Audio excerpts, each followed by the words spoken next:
রঙ্গে রঙ্গে বনফুল, দেওয়াল জুড়ে স্মৃতি, এক ফোঁটা নীল আঁকলে বাজে হৃদয় গীতি। তোমার আঁকা বিকেল বেলায় চায়ের কাপে গ্রান, জীবন যেন থেমে গিয়েও চলে নতুন গান। আসসালামু আলাইকুম প্রিয় ভিউয়ার্স, আমি নাজমা খানম হাজির হয়ে গেলাম প্রতিদিনের মতো আরও একটা ডেলি লাইফস্টাইল ব্লগ নিয়ে। আশা করি যে যেখানে আছেন আল্লাহর রহমতে সুস্থ এবং নিরাপদে আছেন। আলহামদুলিল্লাহ আমি ভালো আছি। শুভ সকাল। আজকের ভিডিও সকাল থেকে শুরু করলাম। নাস্তা বানাতে হবে। আর আমার বাসায় প্রতিদিন সকালবেলা রুটি পরোটা না হলে তো নাস্তা অসম্পূর্ণ থেকে যায়। সবার একটাই কথা, নাস্তা মানেই হচ্ছে রুটি পরোটা। আমার বাসায় যেমনটা বলে। কি আর করা, দীর্ঘ সময় যাবৎ এভাবেই তো ছেলে মেয়েকে, পরিবারের সবাইকে রুটি বেলে পরোটা বেলে খাওয়াচ্ছি। আজ আবার ব্যতিক্রম কিসের? তাই সকাল সকাল উঠে রুটি তৈরি করে নিব। আজকে খুব মজা করে ডিম ভাজি দিয়ে রুটি খাবো। তাই প্রথমে রুটির আটা তৈরি করে রুটিগুলো বেলে নিচ্ছি। ও আচ্ছা, একটা কথা বলে রাখি, প্রতিদিন একসাথে অনেকগুলো রুটি তৈরি করে নেই।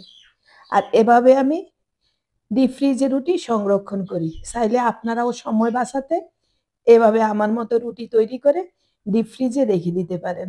যখন আপনি রুটি বানাবেন সাথে সাথে রুটিটা বের করে তাওয়াতে দিবেন, একদম নতুন রুটির মতো হবে। আর অনেকেই রুটি টাটকা খেতে পছন্দ করে, আর এইভাবে রাখলে বুঝবেই না যে রুটিটা আপনি আগে তৈরি করে রেখেছেন, কারণ এটা তো একদম কাঁচা অবস্থায় ডিপ ফ্রিজে রাখলে সেটা শক্ত হয়ে যাবে। আমার সবগুলো রুটি আজকে লাগবে না, তাই অল্প কিছু রুটি আমি রেখে বাকিগুলো এই যে ডিপ ফ্রিজে রেখে দিচ্ছি। আবার পরের দিন আমি বের করে ভেজে নেব। তবে আমি একদিন রুটি আরেকদিন পরোটা এভাবেই করে আমাদের সকালে নাস্তা সেরে নেই। তবে মাঝে মাঝে কিন্তু ব্রেড থাকে, বাহিরের পরোটাও থাকে, সব মিলিয়েই তো জীবন, তাই না প্রিয় ভিউয়ার্স? তাহলে এতক্ষণ পর্যন্ত ফেসবুক পেজ থেকে যদি আমার সাথে থেকে থাকেন, একটা লাইক ফলো অবশ্যই দিয়ে দিবেন।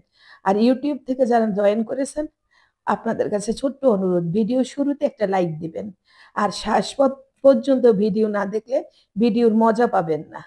ভিডিওতে থাকছে অনেক কিছু জানার।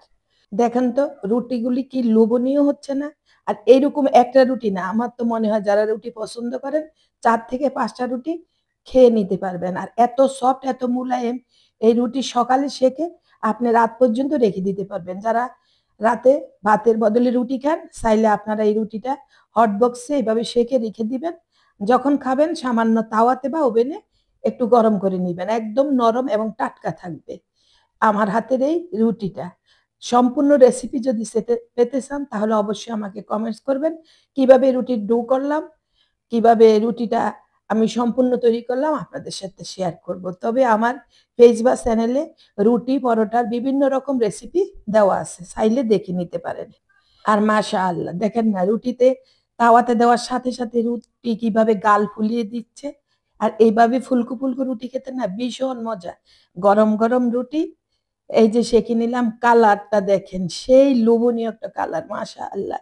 এইরকম সুন্দর রুটি যদি আপনি নাস্তার টেবিলে দিতে পারেন, সবাই বেশি খুশি হয়ে যাবে। যাক, রুটির প্রশংসা তো অনেক করলাম, এখন ডিম ভাজবো।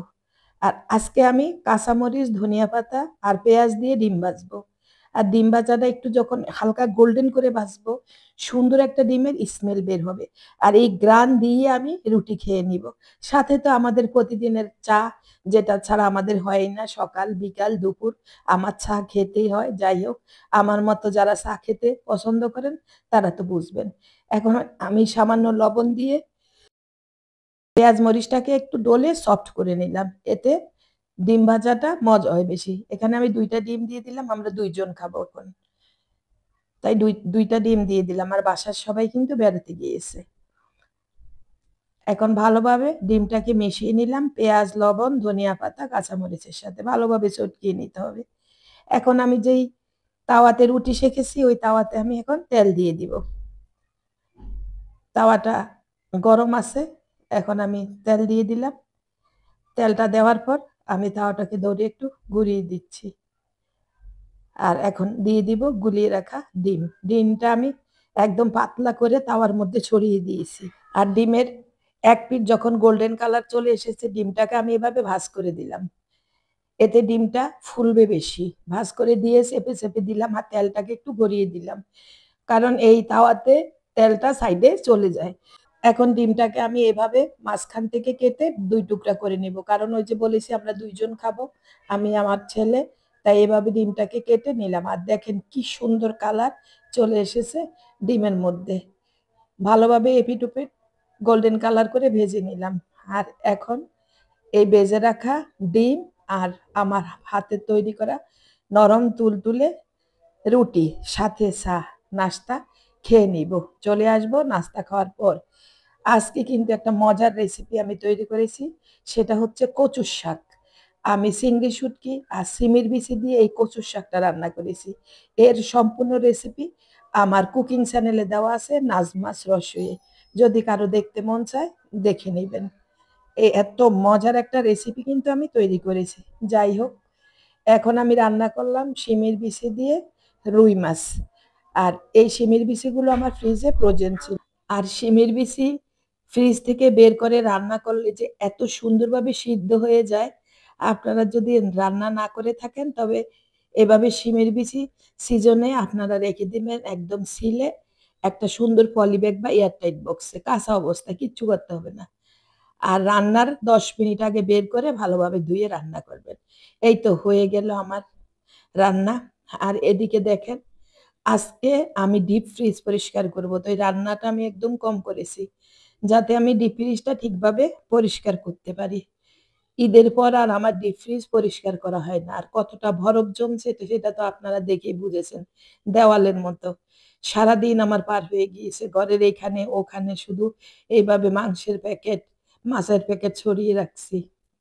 আর এভাবে আমি অনেক সময় লাগিয়ে ডিপ ফ্রিজটা পরিষ্কার করলাম, কারণ ঈদের সময় ডিপ ফ্রিজটা একদম বেশি ভর্তি ছিল জিনিসপত্র দিয়ে, তাই বরফটাও বেশি জমেছে। যাই হোক, ডিপ ফ্রিজ কিন্তু পরিষ্কার করে ফেলেছি।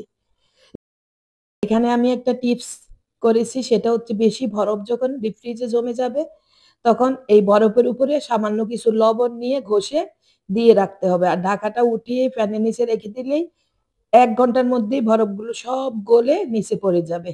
চাইলে আপনারাও এই টেকনিক নিতে পারেন। তাহলে আজ বিদায় নিব। আল্লাহ হাফেজ।